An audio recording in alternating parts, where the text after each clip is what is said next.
Wow, chat. We're almost at Thanksgiving again. I don't know how this happened. It's Thanksgiving Eve. I was gifted amaretto. I have a new fancy amaretto for tomorrow. So that's going to be interesting. It's not Di Serono. I'll tell you about it tomorrow. But as you know, some of you know at least, every Thanksgiving I have a bit of a tradition where I play Zelda 2 and have some amaretto. I'll talk all about it tomorrow.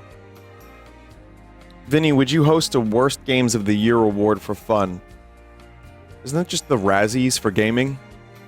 No, I wouldn't host it. The thing about that is, yeah, some terrible games get released, and some giant flops like Concord. But one thing I'll say about gaming, having gamed my whole life and streamed for 14 years, and even doing this game jam that we're going to be continuing today, games are hard to make, and hard to make good.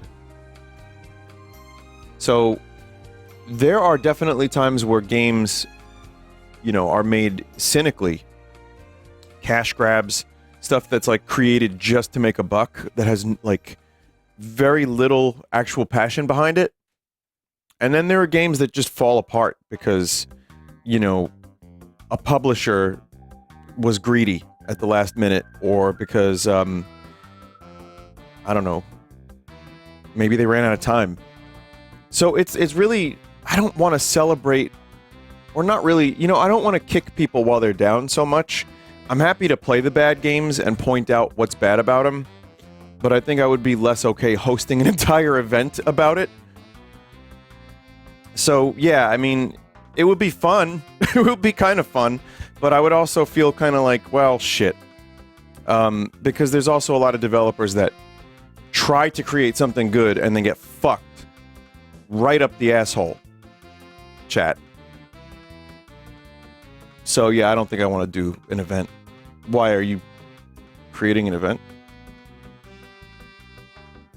Vinny, what happened to your Atari 50th VOD on YouTube? Yeah, that got taken down. I was threatened with a strike for that one, and I found out why. So, the interview segments? That was caught up, and I talked to someone at Atari, believe it or not, and I found out exactly what happened. The interview segments in Atari 50 were claimed because that was considered to be like you streaming like a TV show or something. And it wasn't the people at Atari that made the game that did the claiming. That's just another example of like the system being so big and so many people and so many moving parts are involved that just became what it was. So I had to, it wasn't Twitch, chat member, it's actually on YouTube.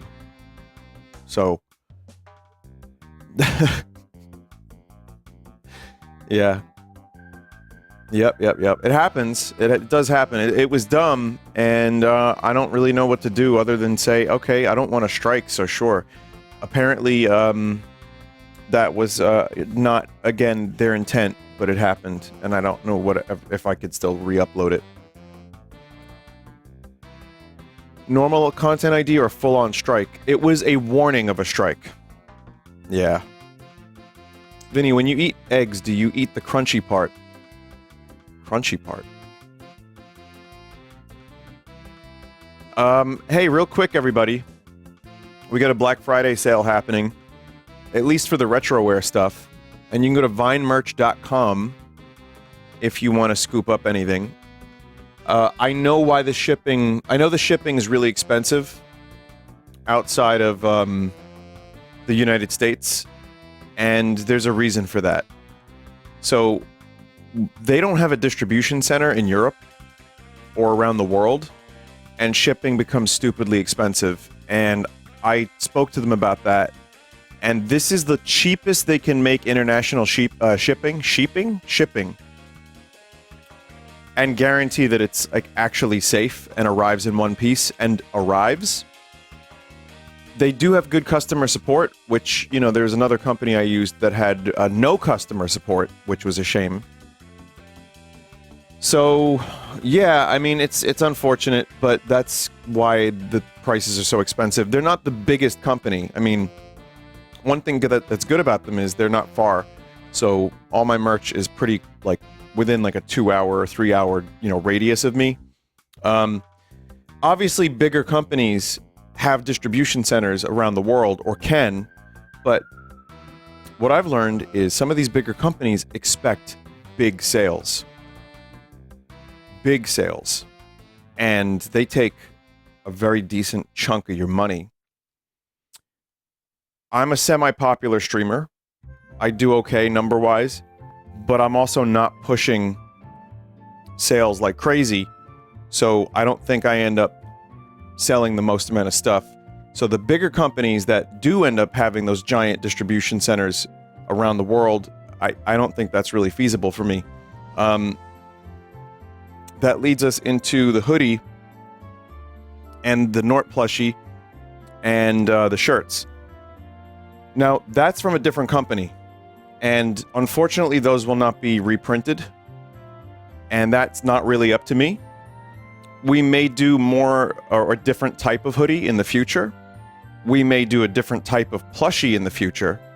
And of course, we're going to do different shirts in the future. But I think what we're going to do is just, you know, if it's there and that's what they have on the Juniper site, that's all there is. So I wish I could get more of those hoodies printed, but also it's just not feasibly, like, it's so expensive to make unless it's like bulk. Like, if this community could guarantee that they would buy, I don't know, 2,000 hoodies, sure, but that's the scale that they do. So, yeah. Are the Red Vox pigeon shirts out of stock forever? Not necessarily. I still have some of the designs, but I think at the moment, we don't have them available. They sold out, and we had that issue with the merch sales from, you know, when the company went bankrupt. So that was fun. So yeah, I know merch is a confusing thing right now, and I'm like overly trying to explain myself. This stuff that you see on the screen and a couple more things are on sale, and there's always the chance of more stuff in the future. But right now, this is what we have.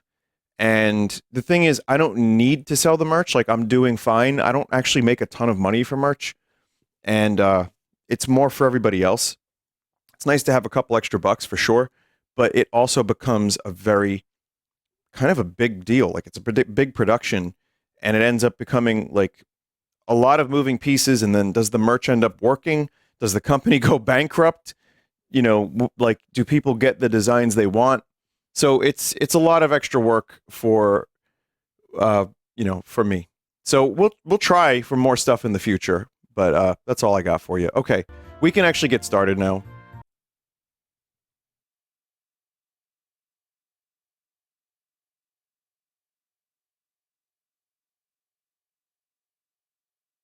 What is this chat message? Hello, Vinesauce. This is an apology message on one of your multiplayer Jamboree streams. You started singing My Empire of Dirt, which comes from the Johnny Cash song Hurt. However, as a chat message, I replied with the incorrect song, as in a verse from Heroes by David Bowie. I'm embarrassed of the mistake of mine. So please, accept my most humble apologies. So it's actually a Nine Inch Nails song that was covered by Johnny Cash. And that you so good job. That's one. Two, I'll give you a pass because David Bowie and Trent Reznor collaborated around that time. So you get bonus points for that, even if it was an accident. And that's all. So chat, guards, kill him or something. I don't know, whatever.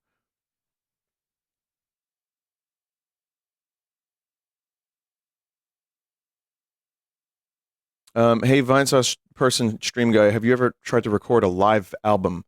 We're not good enough for that, but if we ever get there, we'll let you know. All right, let's get started. Let's get started.